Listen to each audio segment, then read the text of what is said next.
Welcome. You're listening to Blue Coast Talk. Ladies and gentlemen, we're back here in Dover to have a conversation with Kathy McGuiness, the state auditor. Before we go inside, I just want to say this is history. Kathy is the first woman in the first state to ever be an auditor. So let's go inside and say hello to Kathy. Hi, Kathy. Welcome to Blue Coast Talk. Hi, Jack, and thank you so much for having me here today. Well, Kathy, a lot of the viewers would like to get an idea of some of the resources that you can bring to the public.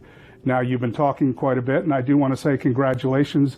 You are the first woman, to my knowledge, in the history of the first state to be the auditor. So congratulations. Thank you so much. Yes, I am the first female state auditor in the history of Delaware. And sometimes I forget about that and realize, oh wait, I've made history. So it is very exciting. But more importantly than that, I believe, and I still am confident that I am the right person for this job. This whole office has been transformed. I said I was going to reset and re-energize and reinvigorate, but we've changed our whole culture. We have filled those funded empty positions.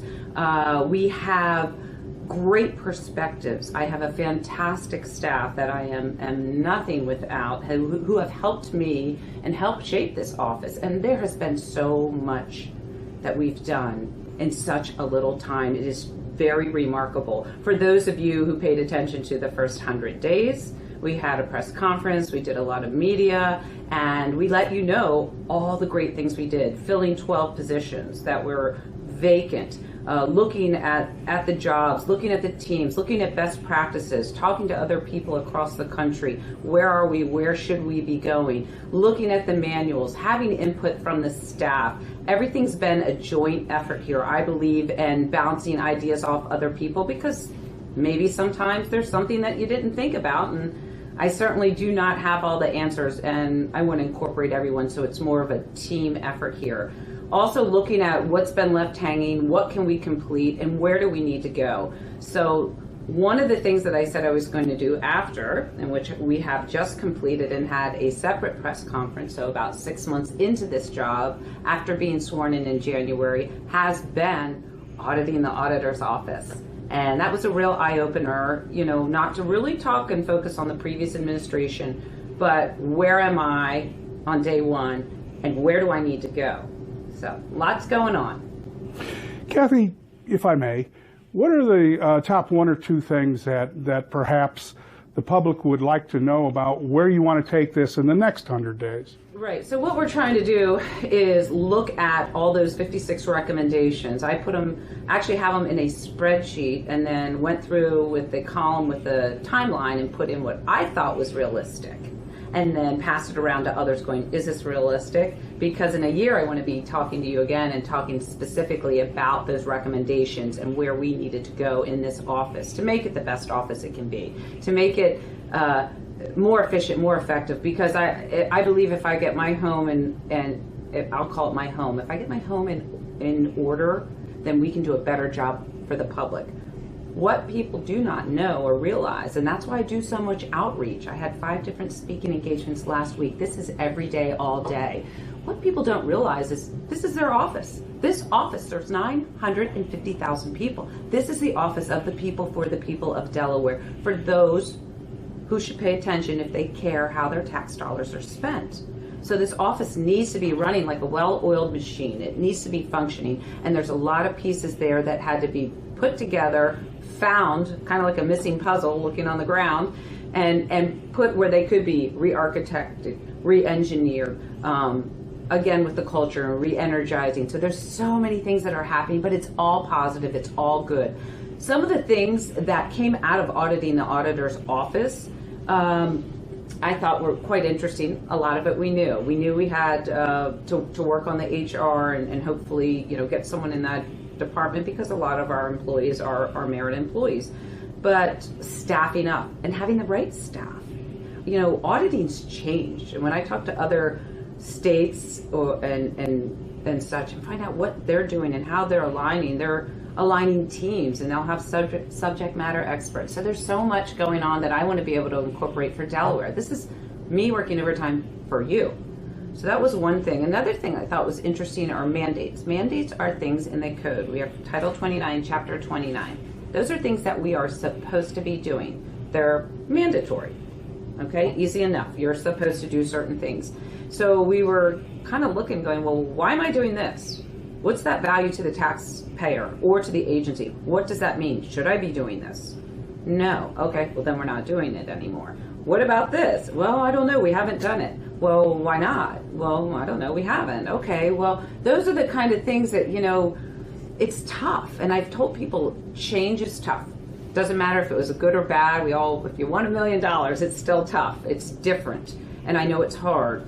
But this office is here to serve you and work with you and help you. I want to help the agencies. I want to be a resource. We also have a very popular hotline, which is anonymous. We keep it confidential. This is a hub for fraud, and that's why you always see me go 1-800-55-FRAUD, or go to our website. And yes, we're working on that app that's rolling out here soon to make it easier for the public to be able to interact with our office.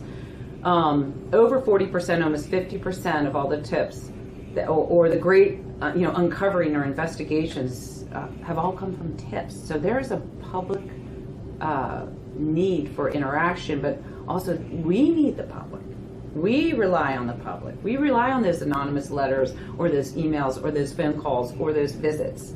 And then we keep everything as well accountable ourselves. So not only are we changing what we're doing in the office, we're changing how we do it in the office, our internal controls, our processes, our risk assessment, redoing an audit plan. So there's so much that's happening and has been happening. It is quite remarkable.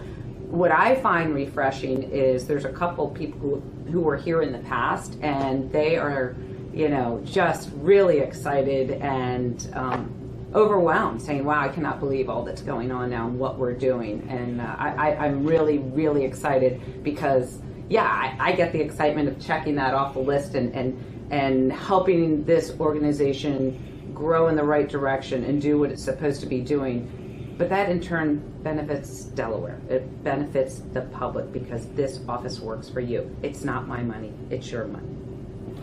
Kathy, could you, for our viewers, I have a lot of people say, well, how do I interact with the auditor's department? You just named some, yes, which we'll put on the screen continuously. Okay. How many folks do you have in the department? Maybe you can paint a picture in terms of what are we looking at here? In this office, about 20 auditors. Now keep in mind, we have hired quite a few, but we start at Auditor 1 and there is a career ladder. So the majority of the auditors here are green, which means there's training involved, there's acquiring software licenses so they can be parts of projects. I want everyone to have opportunity. For example, there's a certain license that one person had when I started in January, and I said, well, why does one person have it? Like, what if they're out sick? What, does the project stop? So everyone gets the license. It's expensive. The training takes time. We all know just getting a background check could take a while, it'd take over a month. So there's a lot of things that have to happen, and then sometimes put people into trainings to get them up to speed. So it's an investment, and Delaware's making an investment right now by keeping this office serving the public. Would I like to grow it? Absolutely. For fun? No. I'm going to grow it because we need to. The hard facts are that we'd like to get back to the 2008 numbers where they had about 1 million more and 33% more staff. Why does that benefit Delaware? Because then we can have more staff here present, working on projects. A lot of times we have to contract some pieces of a project out, a certain level review perhaps. Well, those folks are not here and present. You still have to pay for it, and it's smarter. You can work a lot smarter by having folks in-house. So at the end, that little investment's going to end up a huge return. And I'm hopeful that maybe, I tried this year, it didn't resonate, but we're hoping for the next year, 2020. For example, we've had some MOUs agreed on and contracts signed that had not been or been left out for a few years, just dangling, which means... What is an MOU? A Memorandum of Understanding. Okay, that's for me because I don't know. Okay, so it's sorry. okay, that's all right. But the point is looking at contracts, contract management, what makes sense? Are we getting the best value? We have my deputy here is an expert in contract management, so it's extremely helpful.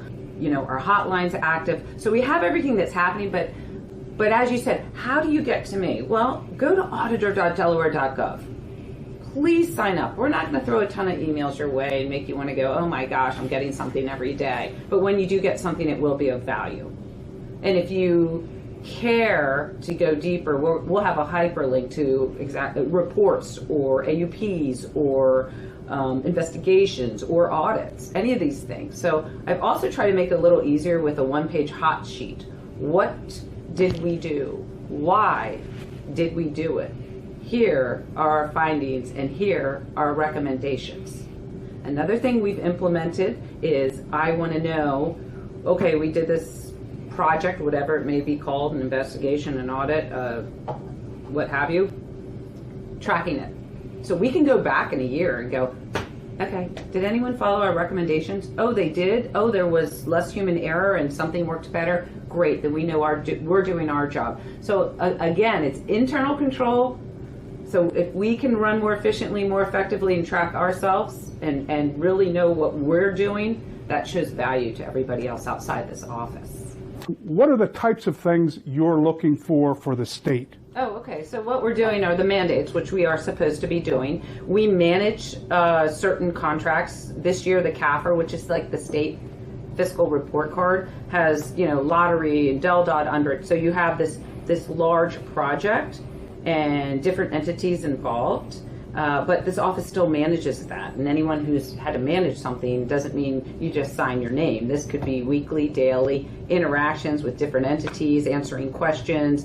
How can we move this project along? So there's a lot of work and time that it's put into that. Again, we keep our hotline and those things.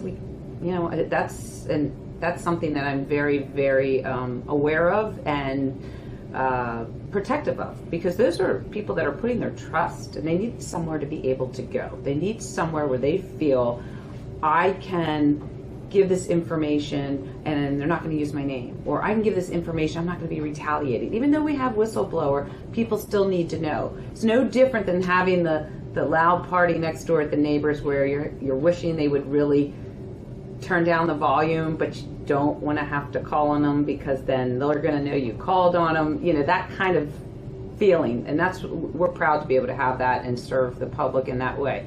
With that, we triage every week now. We have our spreadsheet. We look at each item, we take it seriously, we do research, and a lot of times things will not end up here. We go, it's better served over here or there. And all we do now, which I've added, is we send kind of some language that just says, we believe this belongs here. We could be wrong, but this is what we've done after our research. And then we ask that they respond to us in 30 days, and we keep a log of that. They don't have to tell us what they did, this agency. We just want to know you're addressing it. And however they feel they're addressing it, and they can let us know, we can check that box. So again, we are keeping ourselves accountable, and then we want to be able to have a mechanism of tracking, but also a mechanism of follow-up in whatever we're doing, because it does matter. It's one thing to have a recommendation and finding, and that could really make a difference and impact an agency or impact the way something is working and work more efficiently or more effectively, or impact the public, impact Delaware, and it's meaningful. And it's of value, and it made a difference in people's lives. But if we're not following up, we'll never know, will we? In the last minute we have, you're talking directly to the folks in Delaware now. Mm-hmm. Yeah. What would you like to see that the general public can help you with in the next year? I need the general public to sign up at auditor.delaware.gov, first and foremost. I need them to follow us on we have a Facebook now, an Instagram, and a Twitter. It's DE Auditor, except for Twitter has the one, because someone already had that. I need you to be engaged with us so we can help you. it's kind of like, we all know this is so corny. Help me help you. But we are here for you. I'm doing outreach. We do not do taxes. I know we get that call every week. I don't know where your return is, but we are here to service you. We're working hard. We're working smart. This is a great culture here, and I'm so proud of the people in this office and what they're doing. And you're going to be proud too, Delaware, when you start seeing the products that are rolling out of here that are going to be of meaning and show you value for your tax dollars. And thank you for your time.